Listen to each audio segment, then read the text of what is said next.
Hi guys, Pavi is back with an emergency video. I have to jump on here simply to dissect what is probably one of the worst wildcard decisions in the history of Wimbledon wildcard decisions. And let's face it, there's been a few, but this one is one of the biggest scandals in British tennis. So Wimbledon stroke the LTA have in their wisdom decided to decline giving Dan Evans a main draw wild card when he announced 3-4 weeks ago now that this was going to be his last ever event as a professional tennis player. So, I think almost everyone expected Dan Evans to get a wild card for Wimbledon. It's one of the very few times that he's actually not in the top 100. So, in many years, in recent years, he's qualified for it outright. This year, in the last 6 months, 6 to 12 months, he suffered with many injuries, and his ranking has understandably dropped. So, he needed a little bit of support, and obviously, those injuries were not getting better, which is why he decided that he was probably going to call it a day at the age of 36, having been a tremendous steward and servant to British tennis for over 2 decades. So I shouldn't even be sitting here doing this video because everyone expected Dan Evans to get that wild card. I was looking forward to going and cheering him on for the last event that he will play as a professional because he's been a tremendous player for British tennis, and I'm a huge fan of British tennis. But not only British tennis, Dan Evans, outside of Djokovic, for me, has always been one of probably my second favourite player after Djokovic. And the reason for that is because the fact that he is so outspoken. He comes from an underprivileged background. He's not kind of one of these elite class tennis players that we see often coming through from British tennis. His mom was a nurse, his dad was an electrician. He lived in Hall Green, a small suburb in Birmingham. It was a very much a working class background. The fact that he actually made it as a professional was sensational, really. He really shouldn't have, especially the fact that he was only 5'9", and we know historically, and if you look at all the facts, that there's not that many male tennis players that are under 6 feet that go on and do well. So there was a number of reasons. So everyone was kind of expecting the wild card for Dan Evans until a couple of days ago when Wimbledon released their initial players for the wild cards, and they announced 6 out of those 8 men. Now, what I want to do really in this podcast is kind of go through the criteria. How does a wild card come about? Go through past kind of records of who's had wild cards. We're going to talk about Anne Kjothavong. She's very relevant in this conversation because she's actually part of the ALETC committee, which is of course the Wimbledon committee. But she's also been a benefactor of 9 wild cards in her career. So we're going to talk about that. We're going to talk about a player called Alex Bogdanovic, who had a record-breaking 8 main draw wild cards on the row, and he never broke the top 100 in his career. And some more news, in those 8 matches, he lost every single match, but he was still given a wild card after wild card. So we're going to talk about past experiences, we're going to talk about criteria, and we're going to talk about why I think Dan Evans was sensationally snubbed when he has been one of the greatest players that Britain's produced in the last 20, 30, 40 years, I would say, alongside with Andy Murray, alongside with Kyle Edmonds, although Kyle Edmonds unfortunately suffered a lot with injury towards his latter part of his career. He's been very much, Dan Evans has been very much the mainstay of British tennis in the male side for the last 10, 15 years, I'd say, alongside Andy Murray and possibly Cam Norrie as well. So let's look at Dan Evans' credentials. So now I've been on the Wimbledon website and I've had a look at the criteria that is used to provide a wild card. Now it's a British event, and they have said that they will prioritize and support British players as much as they can, which I guess is understandable when you look at the US Open. They do the same for Americans. When you do look at the French Open, they do the same for the French. When you do look at the Australian Open, they do the same for the Australians. So, home advantage of Islam is a huge advantage for those players, because they will get more support than players that aren't from that country. Probably not really fair, but that's the way it is. Okay, that's the rules.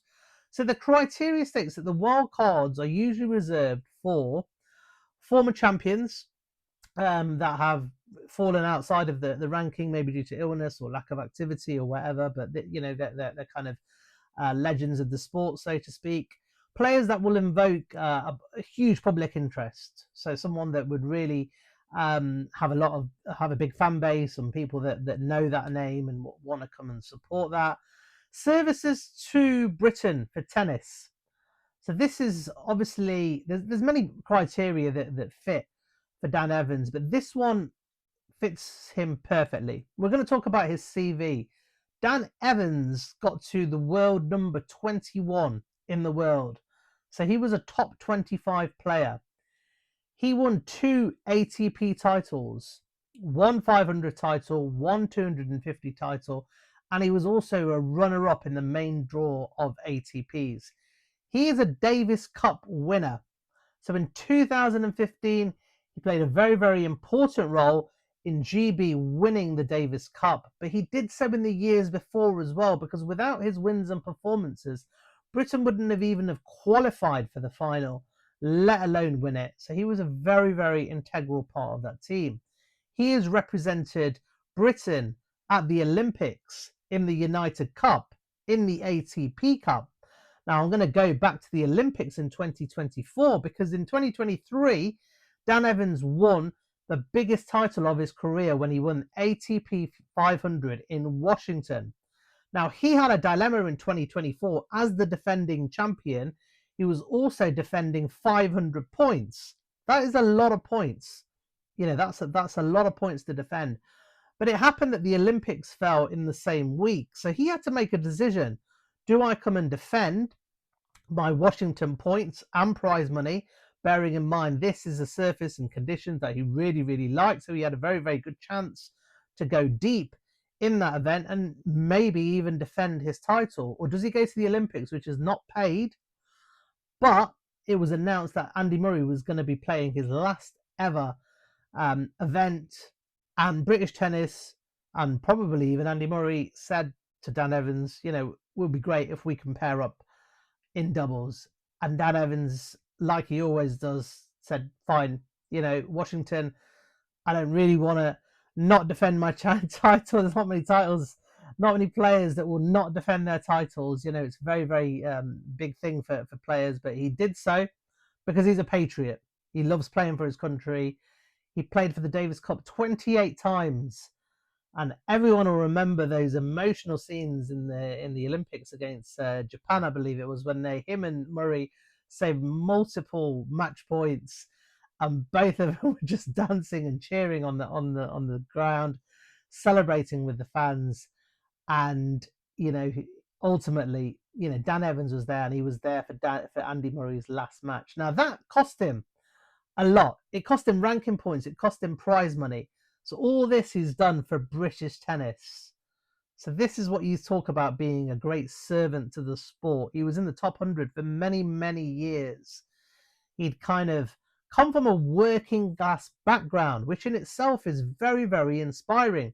I've gone up through the tennis system. I've never been good enough to be a pro, but I'm very, very familiar with how the system works. And I know that the system is very elitist. I know all of the top players that go through the system, and a lot of their families, I would regard, are upper or middle class families, very, very wealthy, that can afford a lot of coaching and can put their children essentially on a pathway to becoming a professional tennis player, which not many people can do if you haven't got that wealth and resource. Now, Dan Evans, as I mentioned, was different. He was from Birmingham. His mum was a nurse. His dad was an electrician. Came from a working class background, but he made it. He made it through. And the fact that he was only 5'9" and still made it is pretty sensational. So he is someone that I find inspirational. I'm also 5'9". I'm also from a working class background. So there was a lot of things. I also spent a lot of time in Birmingham. I studied in Birmingham. So there was a lot of things that I could resonate with Dan Evans, which is why I became such a big fan of his. And I loved his brand of tennis. It was never going to be a big serve volley, whether with his size, but the way he kind of manufactured points and the way he never gave up, the one he chased everything down, he always made the opponent play that extra shot. It gave me a lot of inspiration, and the other thing that gave me inspiration, and this is reason one why I think the LTA and the and Wimbledon snubbed Dan Evans. Dan Evans has always been very, very outspoken. He will call things as they say it. Now, Wimbledon is you won't get more establishment than Wimbledon and the LTA. They do not like people that they can't really control. They don't want people kind of spouting stuff that they have no control of, or certainly that doesn't fit their narrative. Now, Dan Evans was very, very outspoken with Algis Bedenin over 10 years ago when he came over. He was born in Slovenia. He'd represented Slovenia in Davis Cup tennis. Some of you may remember there was a big court case where he wanted to play Davis Cup for Britain, but the ITF wouldn't allow it because they said he's played for Slovenia, was born in Slovenia, he'd lived a few years in England, and the LTA decided that they wanted to support him and fast track his citizenship to be British, and then finance him. And Dan Evans was like, I don't see, is this fair? Can people come in and then just willy-nilly pick their nationalities and suddenly become British and get funding for? And there was a big kind of uproar at the time, and saying, oh my God, how can Dan Evans say something like this? And it was the time, very, very similar time to the Brexit period. So Dan Evans got a lot of criticism from the normal sanctimonious lot that follow establishment media and can't think for themselves, and thought, oh my God, what a horrible person he was, when all he was kind of saying was, is this fair? In the end, Bednin went back to Slovenia, so he didn't even stay as as a Brit. So there was a lot of money that was invested in him, and even the legal fees were covered by the LTA. And it didn't materialize. And Dan Evans always said, look, never had a problem with Bedenin at all. Nice guy. They got on well. But he was just saying, is this fair? Is this the fair thing to do? If other people then come and want to come to Britain because they know that there's a lot of resources, but then switch allegiances when they want to. That was the question that he asked. But that was the first time that he really got the LTA's back, I think, and people's back. And then shortly after that, obviously in 2017, Dan Evans was then officially the bad boy when he failed a doping test, when he had a small trace of cocaine found in a blood test. It wasn't performance enhancing. And you know what Dan Evans did? Unlike Yannick Sinner, unlike Igor Swiatek, who kept it quiet for months, as soon as he found out that he'd failed that drug test, he asked for a press conference. He took questions from the media and explained everything, and told everyone that it was at a very, very low point. It was one of his friend's parents' death in the family. It was at a wake. He took it once. He regretted it. He was at a low point, but he put his hands up and said, I made a mistake. It wasn't performance enhancing. He explained the circumstances, and he took his ban. I think he was banned for 12, 13 months. He wasn't even allowed on a tennis court. And at that time, you got people like John Lloyd, and he's going to be an important character because I'm going to come back to him as well, vilifying him. I remember I was just kind of started doing stuff on Twitter, now X, and I was defending him as much as I could, because I was saying, he's taken his punishment, but he was vilified from pillar to post, the bad boy. He's never going to come back from this, they all said. When he was to come back, he wasn't obviously allowed to come back on a protected ranking. He was ranked outside the top 1,000 when he came back. He was written off by everyone. And you know what grated the LTA and all these the people that hated him. He actually got back, but he never got back to where he was. He got back to even better than he was. So he completely changed his lifestyle. He started doing yoga every day, Pilates every day. He got incredibly fit. He started. Some of you may remember when he came back, he was playing challenges all over the world. He was getting air miles. He was grafting, playing tournament after tournament, building that ranking, and that ranking took him all the way into the top 25. 6 top 10 wins, including Novak Djokovic. He beat the greatest player of all time. Dan Evans had really announced himself, and not only just for his own career, at the same time he was racking up wins in the Davis Cup. He was a true lifestyle. I mean, isn't this inspiring for someone that's come from a working class background, has gone off the rails, has gone, fallen out, has been banned. He comes back to make top 25 in the world. This is something that we should be applauding. But the toffs and the aristocracy at the British tennis, they probably didn't like that and thought, well, we thought we'd cast him away, but he's coming back, and they probably didn't like that. In recent years, Dan Evans questioned the ITIA, who I've been questioning a lot, because I think I completely agree with Dan. And Dan was saying, we see them a lot, but we don't really know what they're doing. They seem to be targeting players lower rank, but they seem to be, not doing anything with the likes of Sinner and Swiatek. They, with the Sinner case, they literally suspended him for a couple of days. Didn't even tell anyone for months. It was only when WADA intervened that it was actually pushed to 3 months. The ITIA thought that his explanation was fine and everything was okay. Now, the ITIA are based in London. They're a British based company. So, that's probably not gone too well with the LTAA or with British Tennis, the fact that he was speaking up against them as well. So I think they've made a decision. Now, we have to kind of go back. He's already ticked the box with the criteria. Now, I know Dan is not very happy at all with the decision, and I think it has come as a surprise to him. Now, there's all sorts of theories saying maybe he didn't want a wild card. He definitely did. Maybe he didn't fulfill any criteria that was set out for him. To his knowledge, there was no set criteria that he had to fulfill. He wanted a wild card. He'd announced 3 or 4 weeks. There was some theories that he didn't request a wild card early enough. Maybe something in that, but there was 2 wild cards left up until yesterday that were still up for grabs, and Dan Evans had explicitly said that he wanted to have a wild card for Wimbledon. So we don't know the reasons why he wasn't given a wild card, but I want to delve into some of the reasons. Now, obviously, I've talked about the fact that he was outspoken, but now I'm going to bring you back to John Lloyd. Now, John Lloyd is someone that was Dan Evans' first kind of Davis Cup captain. Dan Evans has been playing Davis Cup since he was a teenager. They had a bit of an up-down relationship then. There was also then a little bit of a fallout over a team tennis event where Dan Evans didn't appear, and John Lloyd had a few kind of words at him.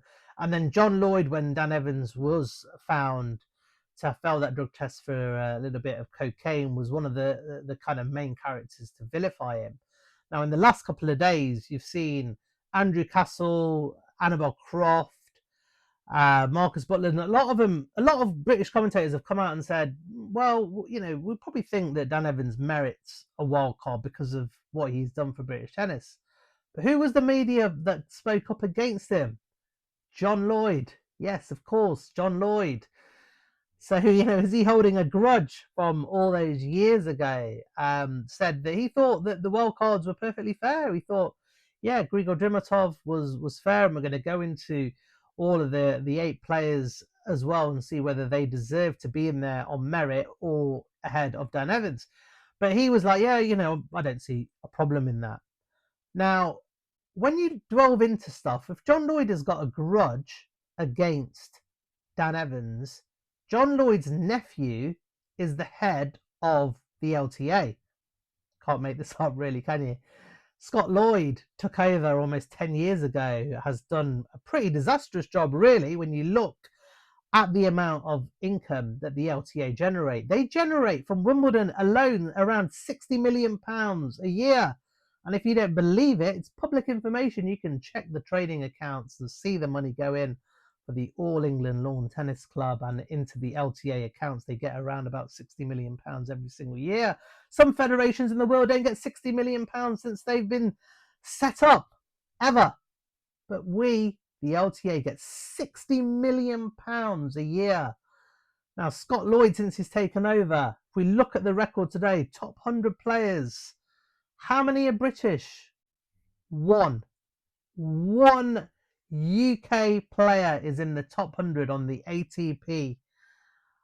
And just look at the money that we get every single year. That's just from Wimbledon. This is not the additional revenue that the LTA generate through various other capacities as well.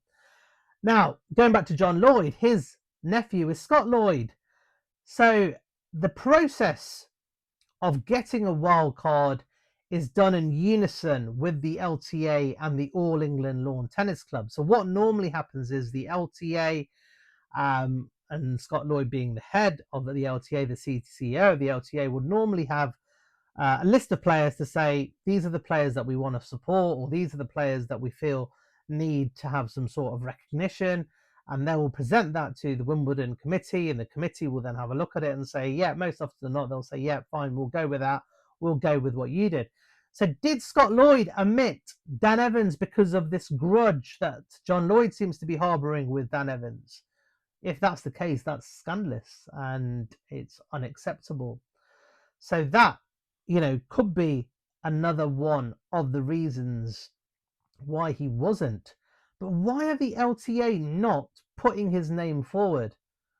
Why, from the ALTLC committee, and there's two tennis players on there, one of them is Anne Kiothevong, the other one is Tin Henman. Why are they not saying, hang on, why are we not giving Dan Evans a wild card on his farewell appearance after what he's done for British tennis for years? And he's got a huge fan base as well. He's very, very popular. Don't make no mistake about that. He's got a lot of fans. Why have they not stepped in? Anne Kiothevong, let's go back to her in 2013. She announced that she was going to retire. At this stage, she'd already had 8 main draw wild cards.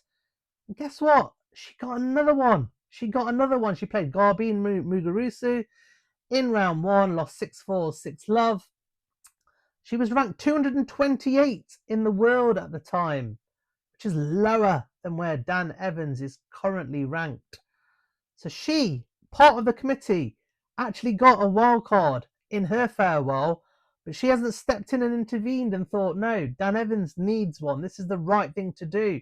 And British tennis is all about right thing to do. They always harp on about fairness, equity, and we do everything, liberally and everything in fairness and full transparency. But where is the transparency? Where is the reasons given for Dan Evans not getting this when he meets the criteria? We know he meets the criteria. Nothing. Absolute silence. Because there is no criteria. When you look at the women's side, sometimes they'll say they have to be in the top 150. Dan Evans has just gone outside 200. I think it's 205. So maybe they would have said, look, he's got to make 150. But then you've got Katie Swan on the women's side who's ranked 200.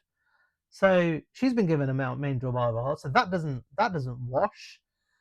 The other criteria might be that they're going to be supporting younger players in the wild cards. So all of the wild card, not a single one of the 8 wildcard players are under the age of 24. So, there's no teenagers getting wild cards here. Some, young people, like Hannah Klugman has deservedly got a wild card as a 17-year-old, even though she's ranked 500, but she's 17. We don't have that. So let's look at the 8 that they decided to go with. The first one is Grigor Dimitrov. He's almost the same age as Dan Evans. He's 35, a year younger than Dan Evans, very, very similar age. He's not retiring. He's not announced retiring. At the time, he announced that they announced the wild card, he was on a 9-match losing streak. He's been playing challenges. He's fallen that far below the rankings. Today, he lost in a challenger in Ireland in straight sets. So, he's struggling. He's not got any form. And if he looked, has he won Wimbledon before? No. In fact, in the last 10 years, he's not got past the quarterfinal in the last 10 years. Is he a great player? Yes. Is he British? No. Is he a legend of the sport? No. Is he on good form? No. So, there's the questions. The next one is Stan Wawrinka. Now, Stan Wawrinka was split because I think he is a legend. Let's not beat around the bush. Stan Wawrinka is a legend. But was he at Wimbledon? His record at Wimbledon was horrendous compared to the other slams. 18 times he lost in round one. 18. He wasn't very, very good. His best performance at Wimbledon was a quarter-finalist over a decade ago. So, he's certainly not a Wimbledon legend, but he is an overall legend. So I can see that. But he's 41. Is he going to go deep in Wimbledon? Probably not. He might win a match or two, depending on the draw. But then that question goes back is, Dan Evans wasn't going to be playing Wimbledon for ranking points. Some people say, oh, yeah, but he's not being competitive. Yeah, he's had injuries for the last few months, but he's come back. He played in Ilkley. He didn't even get a wild card for Ilkley. He didn't get a wild card for Queens. So what is going on here? But he won one of the qualifying matches in Ilkley. He then also took Marcus Giron, who is a very, very well-established top 100 player. He's been as high as 20 or 30 in the world. Very, very good player. He took him to 3 sets in Queens in the final qualifier. So Evans is still there or thereabouts. So he's still an active player. So, again, we don't know the reasons that they can't say he's not inactive because he's playing, but he wasn't playing to go deep in Wimbledon. He said he's going to retire after this. This was about respect. The right thing to do for his services is like to say, thank you, Dan. The fans would love for you to go on to Wimbledon. It doesn't matter what court it is. Have one farewell at Wimbledon and we will give you the respect and the acknowledgement of being such a great steward to tennis. So that's what he was going to be about. Now, there's a few wild cards in there that are justified. I think Arthur Ferry, obviously, he's had a decent run in Queens. He's been playing well. He justifies that. Now, the two last wild cards, which I thought, and I think most people thought one was definitely going to be was Dan Evans, was Harry Welkenden and Felix Gill. Now, both of these players are ranked below Dan Evans in the rankings. They're lower ranked players than Dan Evans. Now, they've had good seasons. I've watched them play. They're decent young players. They're 24 years old, so they're not young. They've been in the system for almost a decade, and they play challengers and ITFs and futures. They don't play main draw. In fact, between them, none of them have got a single main draw win in the ATP or in a Grand Slam. So both of those have been picked ahead of Dan Evans. Now, for me, if they're pushing up the rankings, they're still kind of 222 and 224. You would have thought if they went through qualifying, it would have given them that experience. Were they really making finals of big events and someone that they could say, no, we have to give this wild card to them? No, it wasn't. It wasn't. So, for me, out of all of that list, I would probably say Dan Evans should have been at the top of that list because he ticks so many boxes. He ticks the fact that he is a great British legend. He's a Davis Cup winner. That automatically makes him a great British legend. He has been 21 in the world. He's not one of these players like Alex Bogdanovic, who was given 8 wild cards 2002 to 2010, around that period. He never broke the top 100. Never broke the top 100. And Kjothavong, I think she won 2 matches from all the wildcards that she accumulated at Wimbledon. Never got anywhere near as high ranked as Dan Evans, but she was given that coveted main draw wildcard, and she's now actually on the committee.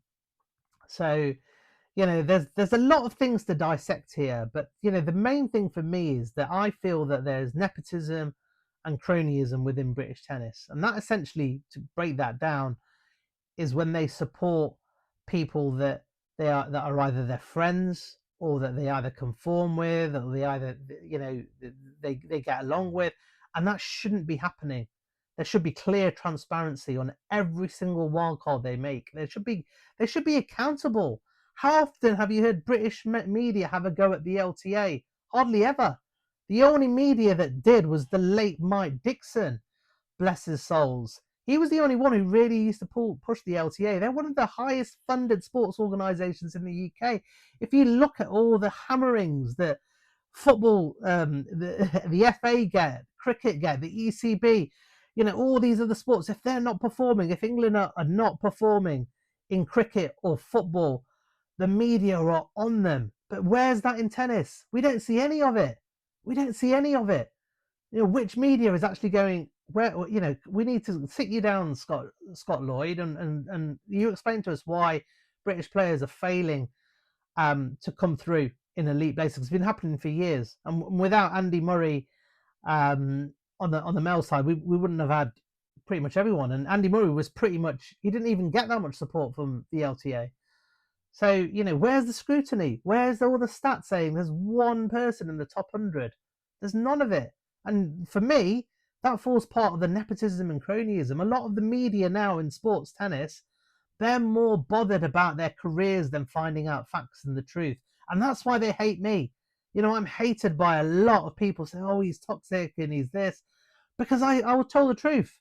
And it doesn't matter for me if I don't get accreditations. It doesn't matter to me if I didn't get invited to their sandwiches, caviar sandwiches, champagne-filled events. It doesn't bother. What bothers me is that the truth is out there, the questions are being answered, and British media aren't doing that because they don't want their accreditations revoked.